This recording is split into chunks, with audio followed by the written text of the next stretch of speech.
Tackle Junkies, what's going on, everyone? Really appreciate you guys and gals for clicking on the video. In today's video, we're going to go over my top, we'll just say 5 shad imitating baits. Now, I didn't really want to jump on the bandwagon of everyone doing like, you know, what they throw monthly or even seasonal. I've done the seasonal thing in the past. I didn't really want to do that again. I couldn't even pull off the whole monthly deal because I dang near fish the same baits pretty much all year. I mean, it doesn't change up too much. But like I said, we're dang near in fall. The days are getting shorter, the nights are getting longer, water temps have already started to drop, shad are up shallow. And if you have shad in your lakes, the bass are going to key on shad this time of year. But really, these baits are going to be great for you anytime that bass are going to, you know, key or focus on shad. So we're going to go over, like I said, my favorites. We may talk about a few other baits as well. But like I said, we're just going to, we'll call it my top 5. We may end up talking about 7 or 8 or who knows, 12 baits. I really don't know. I just finished rigging up. The boat's kind of a mess here. But like I said, while everything's kind of laid out, I thought it'd be a good time to do this. And we'll go ahead and start with the obvious one, okay? You guys know it, square bill, all right? Bomber, square A. I believe actually my last video was on the square A. And I think the video before that was a zillion review. If you guys haven't seen those videos, definitely check them out. But like I said, whether you're in the fall or really whatever the case may be, if you have shallow cover, if you fish shallow, there's really not a better way to cover water than a square bill crankbait. I fish pretty stained and muddy water majority of the time. The fish stay pretty shallow for the most part. So I'm definitely running a square bill pretty much all year. I have a video, it's old. I think actually in that video I'm even using the square A. I'll link it down below if I can find it. And you know what, I'm even on this lake and I'm telling you guys or showing you guys how to fish a square bill. And I do believe it's close to wintertime. It could even be wintertime in that video. And I want to say water temp was right around 45 and falling or dropping. And I did catch, it was a small bass, but I do believe that was the coldest that I've ever caught a bass on a square bill when the temps are dropping. Anyways, I'll link it down below if you guys want to check that out. But of course, we have the Bomber Square A here. Tennessee shad, you guys know it's a discontinued color, but it might come back. I'll keep you guys updated on that. And I do have videos on the little mods that I do to it. The split ring, it comes with a round. I put on an oval, that's a Bass Pro Shops size 2. And again, I got videos on this. If you're going to go to a different brand other than the Bass Pro, the size will vary from brand to brand. I do believe if you're going to run an owner, you're going to want to run a size 3. Again, I run the Bass Pro Shops XPS series, size 2 oval on the front, on the line tie there. And with that oval line tie, there's just really no way to tie in the split. Some guys say it gives you different action and all that. I haven't noticed that. I use the oval for my line tie, so I don't have to worry about tying in the split. As far as the round split rings go, I do believe this bait comes with a size 3. I run a size 2 owner round split ring. That way I can put on the Mustad short shanks size 6. If I did not downsize the split rings, the hooks would have tangled with the stock size 3. So again, I downsized to a size 2, put on Mustad short shanks size 6. Guys, this bait here, I believe it's like $4.59. I mean it's hard to beat for the price. So my number 1 right there is the square bill crankbait. I know you guys are going to ask about these. This is the Calco's Fishing bait sack. Okay, and I do believe they are in the process of changing their name as well, but you can still find them under Calco's Fishing. I do believe my code is still good over there as well. Code TJ81 gets you guys 15% off over there. Just a cool little deal here to put your hard baits in there, and then you can go ahead and snap that on your rod like so. It just keeps the hooks out of your seats and your carpet and all that. As far as the rod and reel goes, This is the Akuma Guide Select, one of my go-to cranking rods here. You guys know I used to love the EVX series. Unfortunately, that's discontinued, so I've switched over to these Guide Select rods. This length here, the 7-footer, only comes in a medium power. I typically like a medium heavy. I like a little more beef in my rod for shallow cranking, but this particular medium here, to me, it does feel like a medium heavy. So anyway, 7 foot. It is a medium power mod fast action Guide Select Akuma cranking rod, and the reel is the Zillion, the Daiwa Zillion SV TW, the 21 there. I got a review on this reel, which I'll link down below. Awesome reel. I mean, could be really one of the better reels on the market right now. I mean, definitely check that one out. Again, I'll link that video down below. And we're running 15-pound Seaguar Invis-X. So that's number one there. Number two, the spinnerbait. Now this one here is definitely one of my favorites. Been fishing it for years. This is the Picasso Lures Invis-Wire, 0.028. So it's a lighter wire. But what you gain with that lighter wire is a bit more vibration. You guys know for the most part I fish pretty stained to muddy water. I have a video on this which I'll link down below. But no matter the water clarity, majority of the time I'm running a double willow. I feel a willow blade mimics a shad the best as far as, you know, size, profile, flash, vibration. A willow blade mimics the shad the best. So I run double willows, like I said, majority of the time, no matter water clarity. But with this wire here, 0.028 Invis-Wire, I gain a bit more vibration compared to other double willow spinnerbaits. So again, one of my favorites here, Picasso Invis-Wire, 0.028 bling shad double chrome willow. Definitely one of my favorites there. All right, so number two, the spinnerbait. Got that on the KVD GC4 rod. It's a 7-foot medium heavy fast action rod. I do have a review on this rod, which I'll link down below. Definitely check it out. KVD loose reel here as well in a 6.2, running 15-pound Seaguar Invis-X.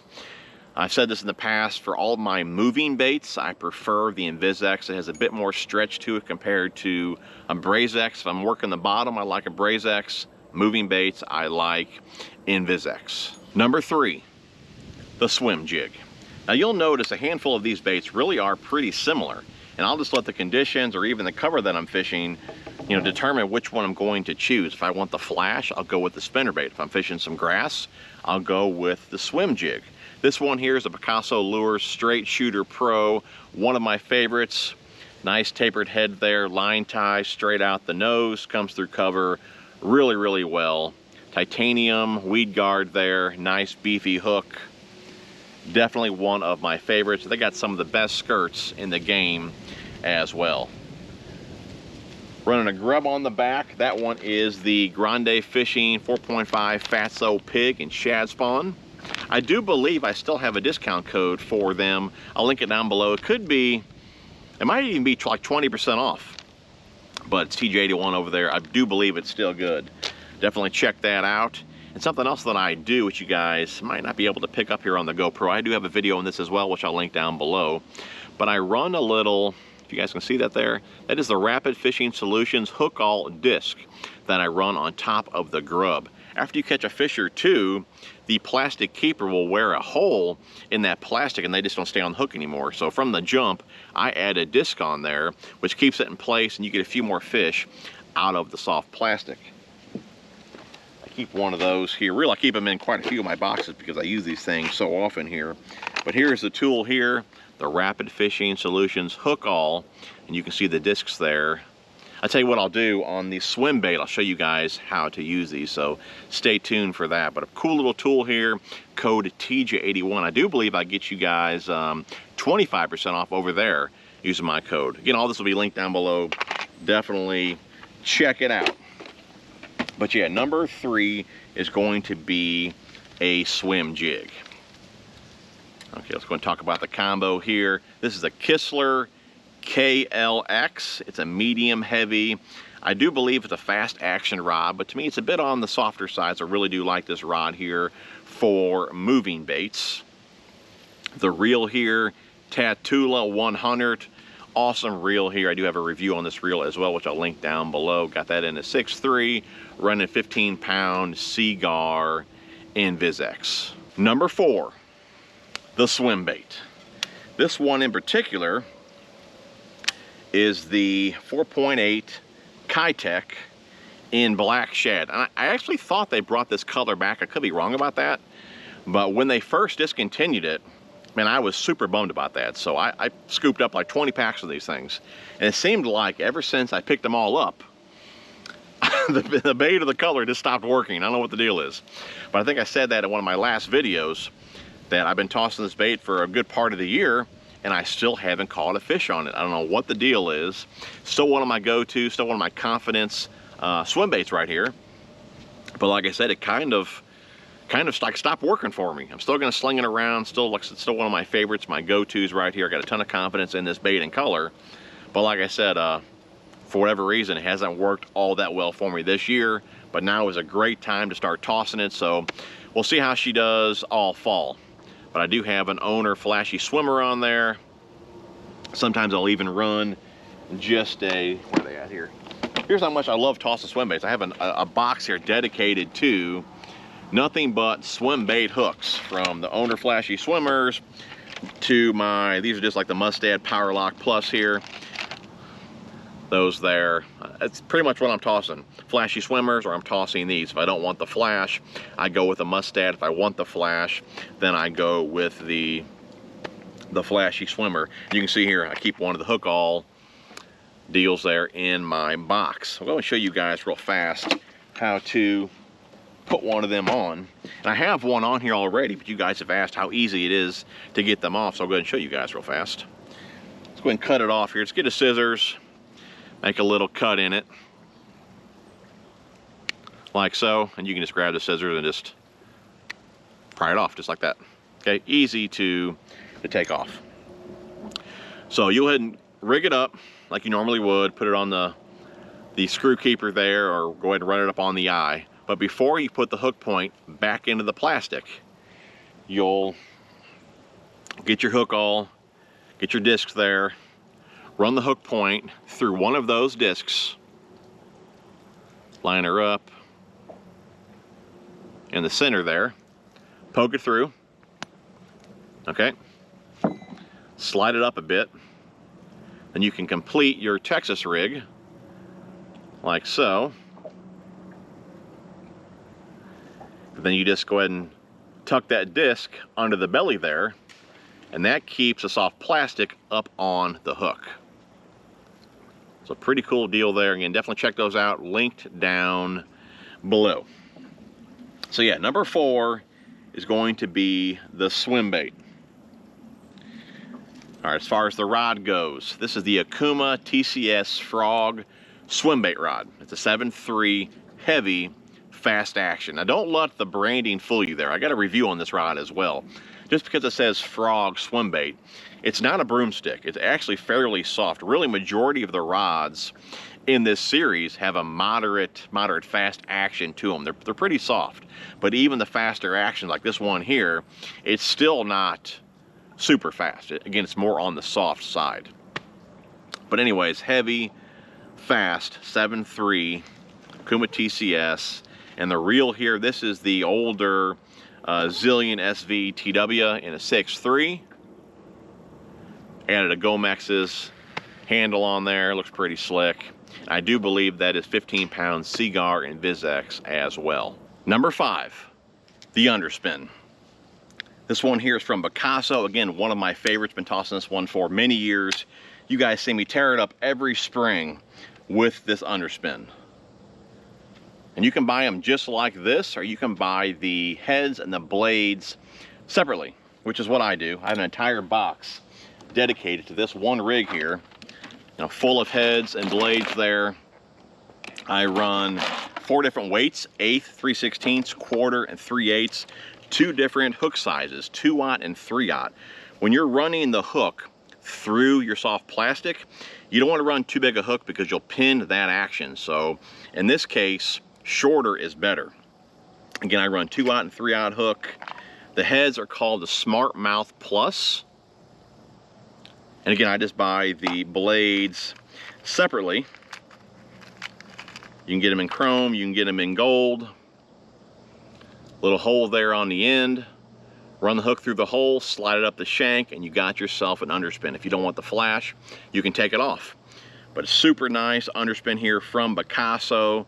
They always run true. Definitely one of my favorites. Fantastic shad imitator for sure. Now you guys know I mainly throw that in the spring. I really never throw it summer and fall. So this really be one of my first years tossing it in the fall. So I'll let you guys know how I do on it. But I figured I do so well with it in the spring, I might as well bring it out in the fall. And this time of year, they're feeding on smaller bait fish as well. So I bet we do pretty well on it. So anyways, Picasso Lures Underspin. And that is the Biospawn 3.25 XO Swim. You guys can pick them up over there at Carl's, the soft plastics over there at Carl's. Code TJ10 will save you guys $10 on orders of $25 or more. Link down below. Definitely check it out. I don't believe there's even a Biospawn website anymore. You got to pick up your Biospawn over there at Carl's. But like I said, if you're a member over there, Biospawn is always like 30% off. And there's times during the year it's up to like 50% off. So if you guys want to stock up on some Biospawn, and definitely keep an eye on the sales over there. But like I said, if you're a member, you always get 30% off on your Biospawn. But while we're talking about the Biospawn, I want to go over something really fast because you guys always question me when I box my swim baits, okay? So like right here, I only have 1, 2, 3, 4, 5, 6, 7. I only have 8 packs in here, okay? But we'll talk about more packs with a smaller size, so you guys really have an idea what I'm trying to get at here. But 8 packs here, you guys know really how much space 8 clamshells take up, all right? I just feel I can get more in a Plano box here and actually have more room. I can get more baits in here and have more room compared to what the clamshells would take up. But you guys always think you're going to have kink tails and all that when you box them. So these have been in here all year. Here's a Kytek, super straight. Here's another Kytek here. Again, straight as an arrow. Here is Exo Swim. The tail might be just a hair bent, but I mean, that won't affect the action at all. Here's another Biospawn there. Straight as an arrow. All right, another Biospawn there. Again, the tail is, barely bent over. Again, that's not really going to affect the action. Kytek here. Straight as an arrow. What I'm getting at here, these are not coming out like kinked, right? That little bitty bend that's in the tail, that's not going to affect anything. So if you guys are wondering, does it really affect the plastics when you box them? In my opinion, it does not. You guys can see here, these have been sitting in here all year. And like I said, these baits are dang near as straight as can be. Like I said, a very, very little bend down there at the tail. But like I said, the space that you save boxing them, at least to me, it's the only way to go. Like you'll see here, these are 3.25, and I have 2 packs in each spot here. Some of these are empty, but 2, 4, 6, 8, 10, 12, 14, one there. So there's 15 packs of baits in this box here. Again, how much room does 15 clamshells take up? And I can put, like I said, I can put another 2, 4, 6, another 8 packs in here, right? So do the math. It's a lot of space savings by boxing your baits here. So here's a little 3.25, another 3.25 here. Straight as can be. 3.25. These are all Biospawns. 3.25. So you can see here, boxing your baits does not really damage your baits like you guys are thinking. Now, of course, you're not going to want to like throw them all in there. I take time trying to place them in there, one over the other, so they're kind of sitting flat. If you dump them in here, that may affect them, but for the most part, I mean, I don't see any issues at all with boxing your swim baits. It's definitely a big space saver. So we got the Underspin there, number 5 Picasso lures, Biospawn, Exo Swim. Like I said, it's been a spring killer for years. Hopefully it does really well this fall. Either way, fantastic shad imitator, especially when they're feeding on, you know, the smaller shad. Okay, the combo here. One of my go-to rods here for lighter weight moving baits, the Akuma TCS 6.9 medium heavy mod fast action. I believe they label this as like an all-purpose rod, but one of my go-to rods for lighter weight moving baits. Absolutely love this rod for that. Tatula SV here. I do believe that's the newest one there. Again, great reel here for tossing lighter weights as well, running 12-pound Cigar Invis-X. So that was number 5, but you can't have a shad imitating bait video without some sort of top water, right? So I love tossing a popper, right? Love tossing a popper, love tossing a walking bait. They catch a lot of fish, okay? You probably catch more fish on those top waters than really any other. But my favorite top water has to be a buzzbait, right? You may not get as many bites on a buzzbait as you would a walking bait or a popper, but the bites you get on a buzzbait typically are much bigger. And man, I love tossing a buzzbait. Just a fast way to cover water and catch some, I'm gonna say, bigger than average fish for your top waters. Absolutely love the buzzer. This one here from Picasso Lures as well. This one's called the Toad Slayer, okay? Now, the ones that I used to run, these here are called the Rusty Squeaker. Rusty Squeaker here, you can see the rivet is already like rusted for you. Good and squeaky right out of the package here. But what they did with the Toad Slayer is they have a different design here, which allows you to, if I can get this off here, which allows you to run your plastic up over the head, all right? Up over the head. Just running a little Yum spine crawl on there. You guys can pick those up over at Lurenet. Code TJ81 gets you guys 15% off over there. Link down below for the Yum spine crawl there, or really anything on the website. They got like 15, 18 brands over there. Definitely check that out. But like I said, this one here, the Toad Slayer, allows you to run your plastic up over the head. I've been talking about that for many years now. I rarely run a skirt on a buzzbait. There's just more advantages to running a soft plastic. For one, it casts way better, it planes much faster, and it just gives the bass something to hold on to. So, like I said, I rarely run a skirt on my buzzer, so it just makes sense to go with the Toad Slayer that is set up for the soft plastic. Again, it does have the rusty rivet as well, all ready to go.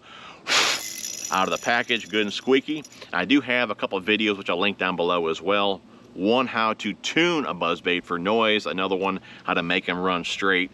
Definitely check those out. But man, hard to beat a buzzbait, especially if you're looking for bigger bites on top. For the combo, Akuma EVX 7'2", medium heavy, fast action rod. It's a bit on the slow side, which makes it perfect for buzzbaits. Sadly, this series has been discontinued though. For the reel, this is Abu Garcia Zeta. I'm really liking this reel so far. I'll do a review on this reel in the near future. The other reels from Abu that I was going to review, most likely I won't anymore, because I found out the Ike reel, the Rocket, and the winch, those are all being discontinued. So it doesn't make much sense to review those when you can't get them. So maybe when the new models come out, we'll do like a comparison video or something like that. But if you see them clearanced out and you're thinking about picking one up, I definitely loved all those reels, especially the Ike reel. I may pick up another one of those for myself. I absolutely love the Ike reel. Anyways, Zeta here in a 7.1, and I'm running 17-pound Cigar Invis-X for my buzzbaits. I don't run braid. You know, buzzbaits, they don't cast all that well sometimes. You're asking for a disaster running braid, you know, with buzz baits. I don't believe you need a no stretch line. You're moving the bait fast enough, or when they hit it, you have the momentum of the bait coming into you. Just swing away, you're gonna hook up. Again, I don't really see the need for braid with your buzz baits. Well guys, that should wrap up my top 6, but there's still other baits that I would toss to imitate shad. I love tossing a little, where are they at here? Little scrounger head. Little scrounger head there. That's one from Picasso, the Sujin. Scrounger head with a little tiny fluke on there. I love tossing flukes by themselves, whether it be the Cavity Perfect Plastic. This one here is probably one of my favorites. It's got a lot of salt in it. You can cast it at good waves. It skips under docks really well. I do have a skipping video on that, which I'll link down below as well. Definitely check that out. Yeah, the cavities are good though. The Zoom. I like the ones from Bruiser. The ones from Grande Fishing are great as well. The little air-tail shads. Like I said, love the scrounger heads. If I'm going to pitch and flip as well, this time of year or any time that I'm wanting to imitate a shad, I like these Jean LaRue biffle bugs and gizzard shad. Here's one in the smoked silver. So you can see guys, there is a ton of options out there if you're trying to imitate shad, no matter if it's going to be in the fall time, winter, spring, or summer. Anyways guys, that's a handful of my favorites. Hopefully you guys enjoyed the video. If you did, be sure to smash a thumbs up. Love you guys, and we will see you guys on the next one.